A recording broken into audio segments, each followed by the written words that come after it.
तो class 10th का हम लोग सब्जेक्ट पुनः एक बार स्टार्ट करते हैं। लेक्चर 2 में आज हम लोग पढ़ेंगे प्रकाशिक माध्यम के बारे में। लेक्चर 1 में मैंने यहीं तक छोड़ा भी था, ठीक है। प्रकाशिक माध्यम को 3 वर्गों में विभाजित किया गया है, 3 श्रेणियों में बांटा गया है। पहला जो है वह है पारदर्शी माध्यम यानी कि पारदर्शक माध्यम। दूसरा है पारभाषक माध्यम। तीसरा है अपारदर्शक यानी अपारदर्शी माध्यम। पारभाषक को हम अल्प पारदर्शी भी कहते हैं। पारभाषक को हम क्या कहते हैं? अल्प पारदर्शक।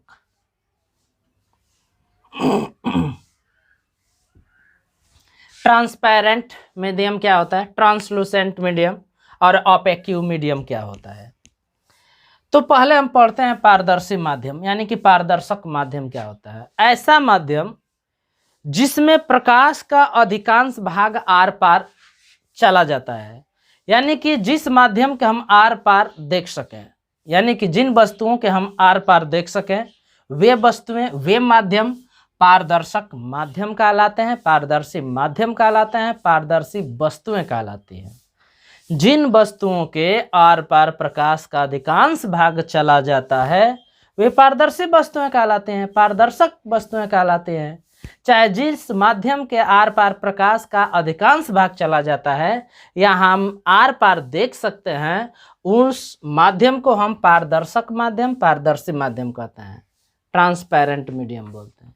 जैसे निर्वात है, निर्वात में हम आर पार देख ही सकते हैं। वायु है, वायु में हम लोग आर पार देख सकते हैं, ठीक है ना। कांच है, शीशा कांच, उसमें भी हम लोग आर पार देख सकते हैं। शुद्ध जल है, उसमें भी देख सकते हैं। तो यह हुआ पारदर्शी माध्यम यानी कि पारदर्शक माध्यम। क्या क्या? वायु हुआ, निर्वात हुआ, ठीक है, जल हुआ, शुद्ध जल, और कांच हुआ। ये सब क्या है? पारदर्शी माध्यम है। पारदर्शक पारभाषक माध्यम क्या होता है, यानी कि अल्प पारदर्शी माध्यम क्या होता है? तो वे माध्यम जिनके आर पार प्रकाश का आंशिक भाग यानी कि थोड़ा मोड़ा प्रकाश आर पार चला जाता है, अर्थात वे माध्यम जिनके आर पार हम को कम दिखाई देता है, थोड़ा बहुत दिखाई देता है, ठीक है, यानी आंशिक रूप से दिखाई देता है, प्रकाश का आंशिक भाग दूसरे पार चला जाता है। इस तरह की वस्तुओं को हम लोग क्या बोलते हैं? पारभाषक यानी अल्प पारदर्शक माध्यम बोलते हैं, अल्प पारदर्शी माध्यम बोलते हैं। जैसे मान लीजिए पहल घिसा हुआ कांच, घिसा हुआ कांच, ये क्या है? घिसा हुआ कांच क्या है? ठीक है, घिसा हुआ कांच हो गया।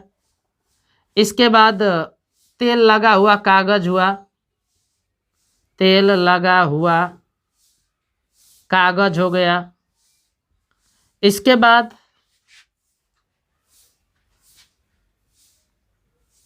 बाद महीन कपड़ा हो गया, महीन कपड़ा हो गया। गंदा जल हो गया। ये क्या है? पारभाषक माध्यम है। अपारदर्शक माध्यम क्या होता है? तो वे माध्यम जिनके आर पार प्रकाश का थोड़ा भी भाग नहीं जाता है, यानी जिनके आर पार हम नहीं देख सकते हैं, वे वस्तुएं जिनके आर पार हम नहीं देख सकते हैं अपारदर्शक वस्तुएं कहलाती हैं। और वे माध्यम जिनके आर पार प्रकाश नहीं जा पाता है वे अपारदर्शक माध्यम कहलाता है, ठीक है। जैसे मान लीजिए ईंट है, ईंट की दीवार है, दीवार, तो इस ईंट के दीवार के आर पार प्रकाश जा पाएगा? हम देख पाएंगे? नहीं देख पाएंगे। तो ईंट हुआ यानी कि ईंट की जो दीवार है वह क्या है? अपारदर्शक वस्तु है। लकड़ी हुआ, लकड़ी के आर पार जा सकता है? नहीं जा सकता, तो वह क्या हुआ? अपारदर्शक हुआ। लोहा है, लोहा के आर पार नहीं जा सकता, तो वह क्या हो गया, अपारदर्शक माध्यम, अपारदर्शी वस्तु हो गई। ठीक है, पारदर्शी वस्तु या पारदर्शी माध्यम तो वे वस्तुएं हैं जिनके आर पार हम देख सकते हैं, वे माध्यम जिनके आर पार प्रकाश आ जा सकता है, जिनके आर पार हम देख सकते हैं, वे होते हैं पारदर्शी माध्यम। पारभाषक या अल्प पारदर्शी वे माध्यम जिनके आर पार प्रकाश का आंशिक भाग जाता है, यानी कि हम बहुत कम देख पाते हैं, उन्हें हम पारभाषक, जैसे घिसा हुआ कांच का, तेल लगा हुआ कागज, महीन कपड़ा, गंदा जल। अपारदर्शक माध्यम जिनके आर पार प्रकाश थोड़ा भी नहीं जा पाता, जिनके आर पार हम नहीं देख सकते, वे होते हैं अपारदर्शक माध्यम, जैसे लकड़ी, लोहा, ठीक है ना, ईंट की दीवार यानी कि दीवार, ठीक है, प्लास्टिक, ठीक है, ये सब। तो ये मैंने बताया आपको प्रकाशिक माध्यम। तो प्रकाशिक माध्यम को कितने वर्गों में, कितने श्रेणियों में बांटा गया है? 3 वर्गों में बांटा गया है। कौन कौन? पारदर्शक, अल्प पारदर्शक और अपारदर्शक। अब मैं आपको बताता हूं प्रकाश की किरण। प्रकाश की किरण, रे ऑफ लाइट।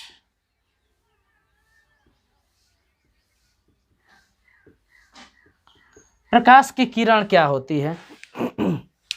ठीक है, चाहे लाइट रे कह लीजिए।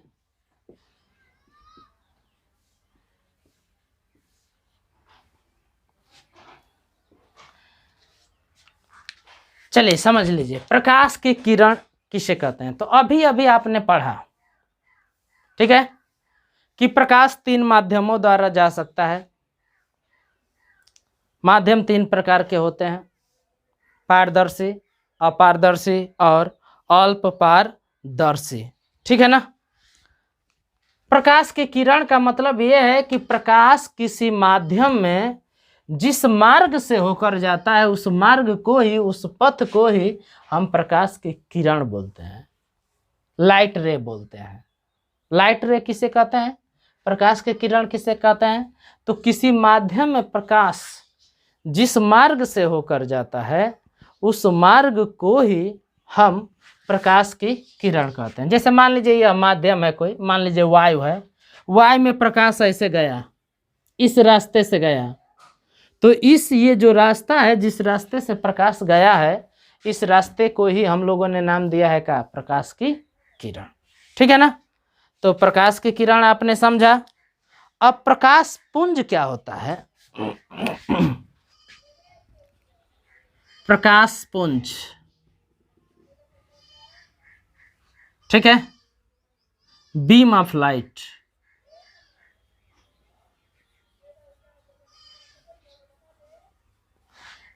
प्रकाश पुंज यानी बीम क्या होता है? प्रकाश पुंज, बीम ऑफ लाइट क्या होता है, ये हमको समझना है। तो प्रकाश किरणों के समूह को ही हम क्या कहते हैं? प्रकाश पुंज कहते हैं। यानी कि जब बहुत सारी किरणें किसी दिशा में जाती हैं, समूह बनाकर चलती हैं, तो प्रकाश किरणों के उस समूह को ही हम लोग क्या कहते हैं? प्रकाश पुंज कहते हैं, बीम ऑफ लाइट कहते हैं। प्रकाश किरण किसे कहते हैं? तो प्रकाश किसी माध्यम में जिस मार्ग से होकर जाता है, जिस पथ से होकर जाता है, जिस रास्ते से होकर जाता है, उसे हम क्या बोलते हैं? प्रकाश की किरण बोलते हैं। प्रकाश पुंज किसे कहते हैं? तो प्रकाश किरणों के समूह को ही हम क्या बोलते हैं? बीम ऑफ लाइट बोलते हैं, प्रकाश पुंज कहते हैं। यानी कि जब प्रकाश किरणें किसी निश्चित दिशा में, ठीक है ना, यानी कि जब समूह बनाकर चलती हैं, तो उसके समूह को ही हम क्या बोलते हैं? प्रकाश पुंज बोलते हैं, ठीक है ना।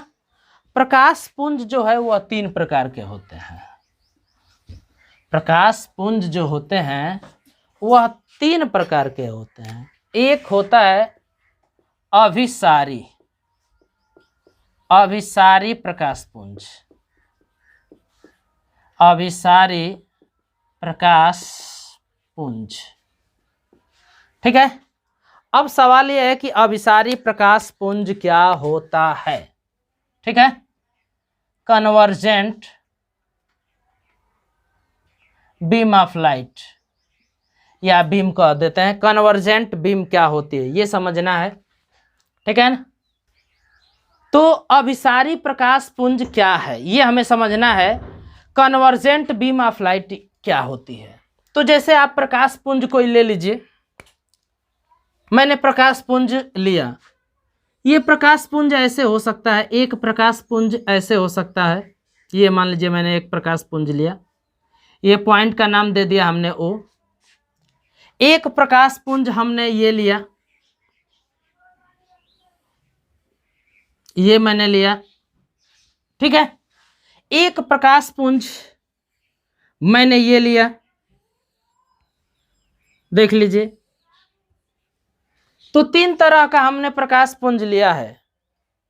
इसको बोलते हैं अभिसारी, इसको बोलते हैं अपसारी, इसको बोलते हैं समांतर प्रकाश पुंज। तो अब अभिसारी प्रकाश पुंज क्या होता है कि जब प्रकाश की सभी किरणें, ठीक है, किसी एक बिंदु पर मिलती हैं तो उस तरह के प्रकाश पुंज को हम अभिसारी प्रकाश पुंज बोलते हैं। तो यह जो प्रकाश किरण पुंज मैंने दिखाया है वह क्या है, अभिसारी प्रकाश पुंज है।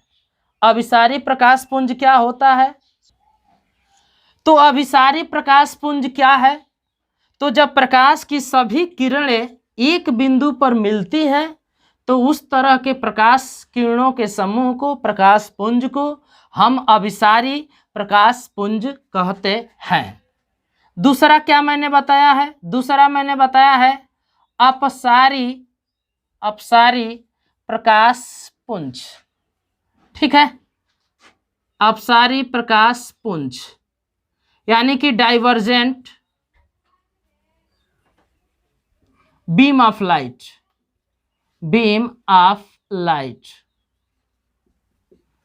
अब एक बात समझिए, अभिसारी माने होता है मिलना, अपसारी मतलब होता है फैलना, एक स्थान से फैलना।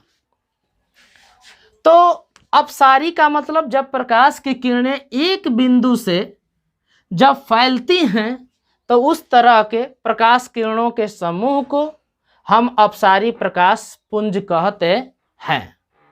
तो अपसारी प्रकाश पुंज किसे कहते हैं, जब प्रकाश किरणों का समूह एक बिंदु से अलग दिशाओं में फैलता है तो उस तरह के प्रकाश पुंज को हम अपसारी प्रकाश पुंज कहते हैं, ठीक है ना। अब मैं बताता हूं समांतर प्रकाश पुंज। समांतर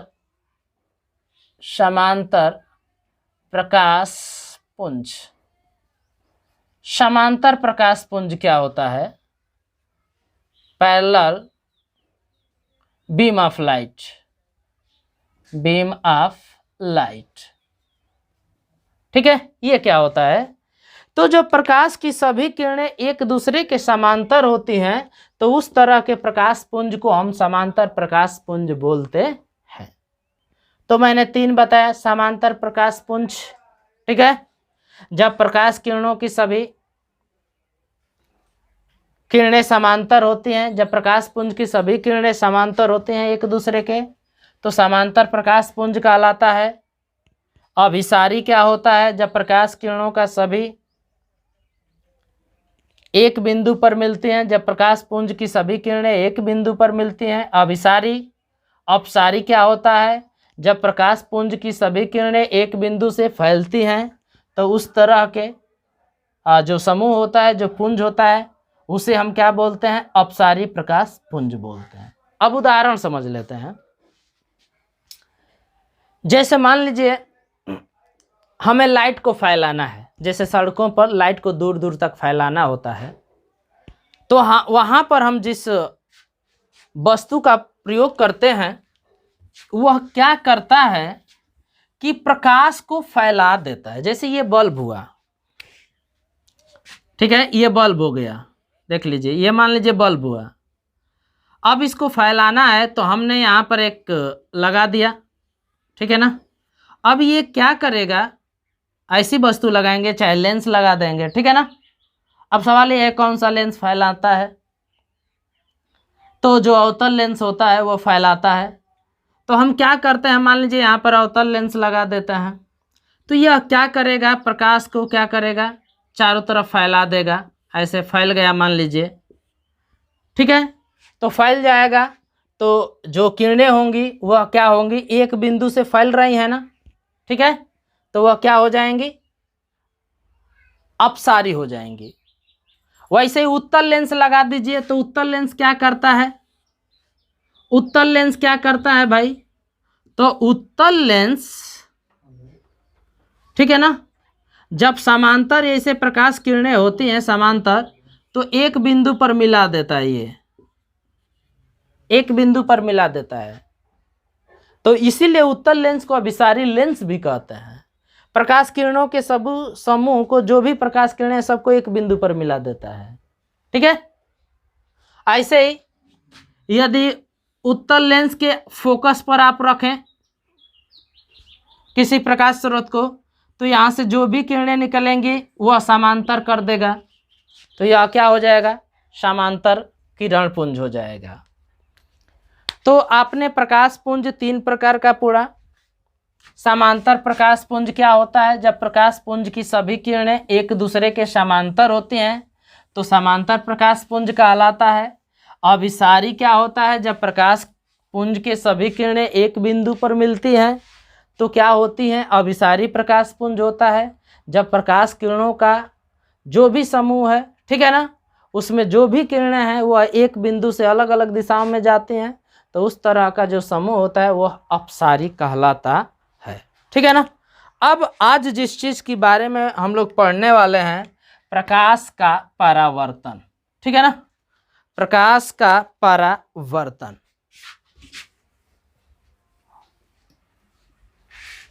प्रकाश का परावर्तन, प्रकाश का परावर्तन क्या होता है, reflection of light, of light. प्रकाश का परावर्तन क्या होता है ये सोचना है। अच्छा एक बात बताइए, जैसे हम किसी कांच को देखते हैं तो वो चमकता हुआ नजर आता है, ऐसा क्यों, वस्तुएं हमें क्यों दिखाई देती हैं? क्या किसी वस्तु से प्रकाश आर पार निकल जाएगा तो हमें दिखाई देगा? नहीं दिखाई देगा। वस्तुओं के दिखाई देने के पीछे किसका हाथ है? प्रकाश के परावर्तन का ही हाथ है। तो पहले हम परावर्तन की घटना को समझ लें कि परावर्तन होता क्या है। जैसे मान लीजिए यहाँ पर हमने समतल दर्पण लिया है, यानी हमने कांच लिया है और इसके एक पृष्ठ पर कलई कर दिया है, पेंट कर दिया है, ये देख लीजिए। मान लीजिए हमने समतल दर्पण लिया है, प्लेन मिरर लिया है, समतल दर्पण। अब एक बात बताइए, अब इस पर होगा क्या कि जब प्रकाश की किरण इस पर आएगा, इससे पहले मैं बता दूं कि समतल दर्पण जो होता है ना वो अपारदर्शी माध्यम है, यानी प्रकाश इसके आर पार नहीं जा पाएगा। तो प्रकाश जब आएगा ना तो इससे टकराकर वापस उसी माध्यम में लौट आएगा। तो इस घटना को ही हम कहते हैं प्रकाश का परावर्तन। तो प्रकाश का परावर्तन क्या होगा, इसके आधार पर आप परिभाषित कर सकते हैं। देख लीजिए प्रकाश का परावर्तन क्या होता है, जब प्रकाश की किरणें एक माध्यम से दूसरे माध्यम में प्रवेश करते हैं। जैसे इधर दूसरा एक माध्यम है वायु, अब यह किस माध्यम में जाना चाह रही है? कांच में। यह जो माध्यम हमने लिया है कांच।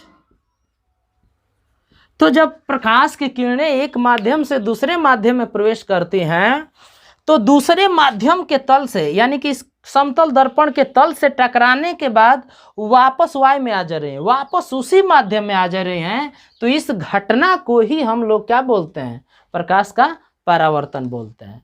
जैसे आप तालाब के किनारे खड़े होते हैं तो तालाब का जल क्या नजर आता है? चमकता हुआ नजर आता है। कारण क्या होता है कि वायु से जो प्रकाश की किरणें जल में प्रवेश करना चाहती हैं वह जल के सतह से टकराने के बाद वापस आती हैं हमारी आंखों पर, तो इसलिए जल वह चमकता हुआ नजर आता है, अर्थात परावर्तन की घटना होती है। तो प्रकाश का परावर्तन क्या होता है? जब प्रकाश की किरण एक माध्यम से दूसरे माध्यम में प्रवेश करती हैं तो दूसरे माध्यम के तल से टकराने के बाद वापस उसी माध्यम में लौट आती हैं। इस घटना को ही हम प्रकाश का परावर्तन कहते हैं। ठीक है ना। अब देखिए, ये जो पृष्ठ है इसको हम परावर्तक पृष्ठ बोलेंगे। परावर्तक पृष्ठ बोलेंगे। परावर्तक पृष्ठ किसे कहेंगे? बोलिए, परावर्तक पृष्ठ किसे कहेंगे? बोलिए बोलिए, परावर्तक पृष्ठ किसे बोलेंगे? रिफ्लेक्टिंग सरफेस किसे बोलेंगे? सरफेस किसे बोलेंगे? परावर्तक पृष्ठ। तो जिस सतह से, जिस पृष्ठ से प्रकाश टकराने के बाद उसी माध्यम में जाता है उसे हम क्या बोलते हैं? परावर्तक पृष्ठ बोलते हैं। यानी कि यह जो समतल दर्पण का ऊपरी पृष्ठ है वह परावर्तक पृष्ठ कहा जाएगा। ठीक है। आपतित किरण क्या होता है?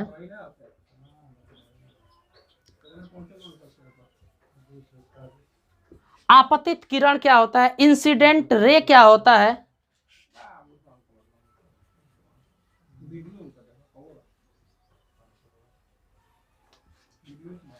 इंसिडेंट रे क्या होता है? आपतित किरण क्या होती है? तो जो किरण, ठीक है ना, जो किरण एक माध्यम से दूसरे माध्यम की तरफ आती है, यानी कि जो आने वाली किरण है उसे ही हम लोग क्या बोलते हैं? आपतित किरण बोलते हैं। यह क्या है? आपतित किरण है।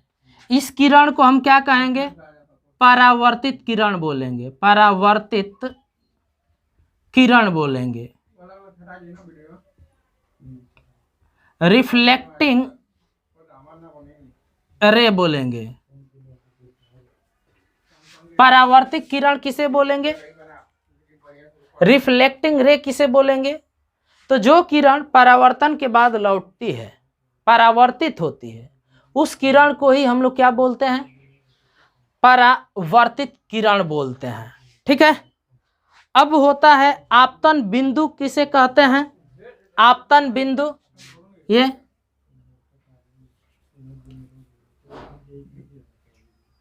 आपतन बिंदु किसे कहेंगे? आपतन बिंदु, आपतन बिंदु, आपतन बिंदु, ये जो बिंदु है इसे आपतन बिंदु कहेंगे। आपतन बिंदु किसे कहते हैं? तो आपतित किरण परावर्तक पृष्ठ के जिस बिंदु पर मिलती है, आती है, टकराती है, उस बिंदु को ही हम क्या बोलते हैं? आपतन बिंदु बोलते हैं। अभिलंब किसे बोलते हैं? अभिलंब किसे बोलते हैं? नॉर्मल। तो आपतन बिंदु पर जब लंब रेखा हम खींचते हैं, जो लंब रेखा खींचते हैं उस लंब रेखा को ही हम क्या बोलते हैं? अभिलंब बोलते हैं। आपतन कोण किसे कहा जाता है? ये हुआ आपतन कोण। आपतन कोण किसे कहते हैं? ठीक है। एंगल ऑफ इंसिडेंट बोलेंगे। एंगल ऑफ इंसिडेंट क्या होता है? तो अभिलंब, देखिए ये अभिलंब है। अभिलंब और आपतित किरण के बीच में जो कोण बनता है उस कोण को ही हम लोग क्या नाम दिए हैं? आपतन कोण का नाम दिए हैं। परावर्तन कोण, रिफ्लेक्टिंग एंगल क्या होता है? इस कोण को हम बोलते हैं परावर्तन कोण। परावर्तन कोण। तो परावर्तन कोण क्या होता है? अभिलंब और परावर्तित किरण के बीच में जो कोण होता है उस कोण को ही हम लोग क्या बोलते हैं? उस कोण को ही हम लोग बोलते हैं परावर्तन कोण बोलते हैं। परावर्तन कोण किसे कहते हैं? तो अभिलंब और परावर्तित किरण के बीच में जो कोण बनता है उसे हम क्या बोलते हैं? परावर्तन कोण बोलते हैं। तो एक बार फिर समझ लीजिए, परावर्तन क्या होता है? जब प्रकाश की किरण एक माध्यम से दूसरे माध्यम के तल पर टकराती हैं तो टकराने के बाद पुनः उसी माध्यम में लौट आती हैं। इस घटना को हम प्रकाश का परावर्तन बोलते हैं। परावर्तन के कारण ही वस्तुएं दिखाई देती हैं। कांच चमकता है, तालाब के किनारे हम खड़े होते हैं तो जल चमकता है। जिस सतह से प्रकाश टकराता है उस सतह को परावर्तक पृष्ठ बोलते हैं। जो किरण आती है परावर्तित किरण बोलते हैं। जो किरण टकरा कर जाती है परावर्तित किरण। अभिलंब और आपतित किरण के बीच में आपतन कोण, और अभिलंब और परावर्तित किरण के बीच में जो कोण होता है परावर्तित किरण, परावर्तन कोण बोलते हैं। जो किरण आती है और परावर्तक पृष्ठ के जिस बिंदु पर मिलती है उस बिंदु को हम लोग क्या बोलते हैं? आपतन बिंदु बोलते हैं। और उस बिंदु पर जो खींचा गया अभिलंब होता है उसको हम क्या बोलते हैं? नॉर्मल बोलते हैं, अभिलंब बोलते हैं। ठीक है, चलिए अब देखिए प्रकाश परावर्तन के प्रकार। परावर्तन के प्रकार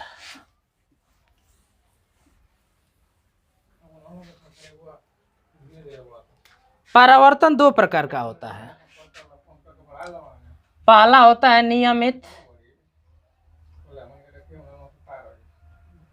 नियमित परावर्तन, और दूसरा होता है अनियमित परावर्तन।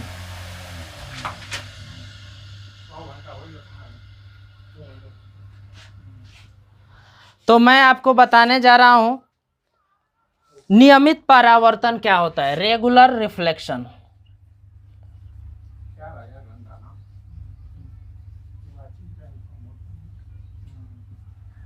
तो रेगुलर रिफ्लेक्शन क्या होता है एक एग्जाम्पल द्वारा समझते हैं। मान लीजिए कोई चिकना चीज ले लीजिए, ठीक है, कोई पॉलिशदार चीज ले लीजिए। अब होगा क्या, समतले दर्पण ले लीजिए। यदि इस पर समांतर प्रकाश आएगा, समांतर प्रकाश पुंज आएगा, तो टकराने के बाद ये समांतर ही जाएंगे। तो इस तरह का जो परावर्तन होता है ना, इस तरह का परावर्तन वह नियमित परावर्तन है। ये नियमित परावर्तन का उदाहरण है। नियमित परावर्तन, ठीक है। नियमित परावर्तन, रेगुलर रिफ्लेक्शन किसे कहेंगे? जब हम कोई पॉलिशदार चीज ले लेते हैं, कोई चिकनी सतह ले लेते हैं, तो प्रकाश यदि समांतर आता है, प्रकाश पुंज यदि समांतर आता है, तो परावर्तन के बाद वह समांतर ही चला जाता है। यानी कि सभी प्रकाश किरणें समांतर चली जाती हैं, अधिकांश भाग परावर्तित हो जाता है, ठीक है। एक ही दिशा में जाता है अधिकांश भाग। तो इस तरह का जो परावर्तन होता है वह नियमित परावर्तन कहलाता है। और जब नियमित परावर्तन होता है ना, तो इससे हमें चकाचौंध उत्पन्न होता है। कांच का शीशा को हम जब देखते हैं, कांच के शीशे को, तो इससे हमें चकाचौंध क्यों उत्पन्न होता है? क्योंकि कांच का जो कांच है उससे हमें क्या नियमित परावर्तन होता है। तो कांच से नियमित परावर्तन होने के कारण ही क्या होता है, वो ज़्यादा चकाचौंध उत्पन्न करता है। अनियमित परावर्तन, जैसे मान लीजिए आप कोई खुरदुरी सतह ले लीजिए, असमतल सतह ले लीजिए, तो इससे क्या होगा, ये प्रकाश की किरण आ रहा है ना, समांतर है, देख सकते हैं आप, समांतर है मान लीजिए कि, तो होगा क्या, यहाँ से इधर चला जाएगा। मान लीजिए यहाँ से टकराने के बाद इधर चला जाएगा, यहाँ से टकराने के बाद इधर आ गया, इधर चला गया, ये टकराने के बाद इधर चला गया। यानी कि जब खुरदुरी सतह लेंगे हम लोग, ठीक है ना, इसको हम विसरित परावर्तन भी बोलते हैं। अनियमित यानी इर्रेगुलर रिफ्लेक्शन, ठीक है। विसरित परावर्तन भी बोलते हैं, विसरित परावर्तन। विसरित परावर्तन क्या होता है? अनियमित परावर्तन, इरेगुलर रिफ्लेक्शन क्या होता है कि जब किसी खुरदुरी सतह पर समांतर प्रकाश पुंज आती है तो उनका जो परावर्तन होता है अलग अलग दिशाओं में होता है। यानी कि जो भी समांतर किरणें आती हैं वे अलग अलग दिशाओं में परावर्तित हो जाती हैं। तो इस तरह का जो परावर्तन होता है वह अनियमित परावर्तन कहलाता है। ये जो मैंने उदाहरण लिया है वह अनियमित परावर्तन का है। इस तरह का परिवर्तन अनियमित परावर्तन कहलाता है। जैसे मान लीजिए आपको ईंट की दीवार चमकती हुई क्यों नजर नहीं आती है? क्योंकि जो ईंट होता है खुरदुरा होता है, समतल नहीं होता है। उस पर कुछ भाग उभरे हुए होते हैं, कुछ धंसे आप देखे होंगे। ईंट को आप लेंस से देखें तो बहुत ज़्यादा खुरदुरा नजर आएगा। तो क्या होता है, ईंट के खुरदुरेपन के कारण उन जो भी प्रकाश पड़ता है उस पर उसका अनियमित परावर्तन होता है। इसलिए कांच की जो दीवार, शीशे की जो ईंट की दीवार होती है वो चमकती हुई नजर नहीं आती है। जो पेपर है, पेपर खुरदुरे कागज का क्यों बनाया जाता है, रफली पेपर का क्यों बनाया जाता है? क्योंकि पेपर जो है वह खुरदुरे रहेगा तो वहाँ से अनियमित परावर्तन होगा। अनियमित परावर्तन होने के कारण ही चकाचौंध उत्पन्न नहीं होगा। तो पेपर पर जो छोटे छोटे अक्षर होते हैं उनको हम आसानी से पढ़ सकते हैं क्योंकि चकाचौंध उत्पन्न नहीं होगा। यही पेपर यदि पूरा समतल पृष्ठ का बनाया जाए, बहुत महंगे कागज का बनाया जाए, यानी कि हाई क्वालिटी का जो भी कागज है उस तरह का बनाया जाए, एकदम प्लेन कागज हो, तो प्लेन जब कागज होगा तो वहाँ से परावर्तन ज़्यादा होगा। और जो पेपर पर लिखे छोटे छोटे अक्षर हैं वे चकाचौंध के कारण दिखाई नहीं देंगे और हम उन अक्षरों को दूर से नहीं पढ़ पाएंगे। तो यही कारण है कि पेपर की जो छपाई होती है वह रफली कागज पर किया जाता है ताकि अनियमित परावर्तन होने के कारण उसको आसानी से पढ़ा जा सके। अब मैं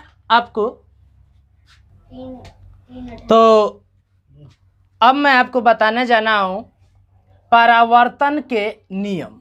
ठीक है, लॉज ऑफ रिफ्लेक्शन। परावर्तन के दो नियम है। समतल पृष्ठ से जो भी परावर्तन होता है उसके दो नियम है। पहला नियम क्या है?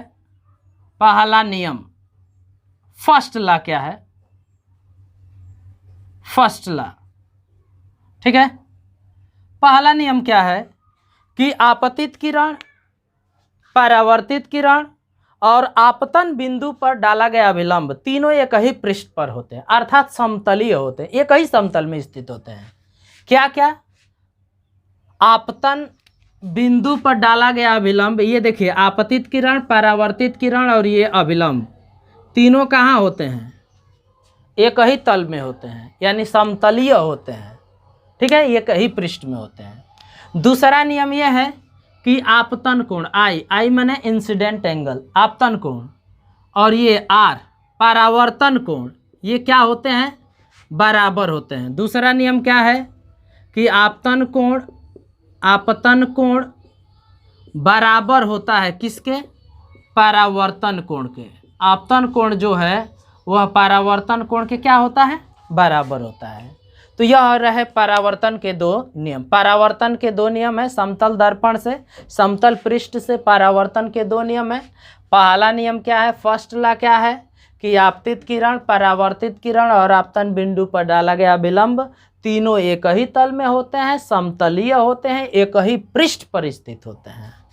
आपतन कोण जो है वह परावर्तन कोण के बराबर होता है, यानी आपतित किरण अभिलंब से जिस कोण पर आपतित होती है आएगी उसी कोण पर परावर्तित किरण क्या होगी? जाएगी। जैसे मान लीजिए आपतित कोण किरण जो है 30 अंश के कोण पर आपतित हो रही है, तो परावर्तित किरण यानी कि परावर्तन कोण भी कितना होगा? 30 अंश भी होगा, 30 अंश ही होगा। ठीक है ना? तो आज के लिए बस इतना ही। मैं आप लोगों से और एक गुजारिश करूँगा कि वीडियो में जो भी कमी हो उसको कमेंट बॉक्स में आप कमेंट करके बताएं, और वीडियो पसंद आता है तो उसे लाइक कीजिए, अपने दोस्तों में इसे शेयर कीजिए, सब्सक्राइब कीजिए और बेल आइकन को दबाइए ताकि जब भी हम नई वीडियो बनाएं उसका नोटिफिकेशन आप तक पहुंच जाए।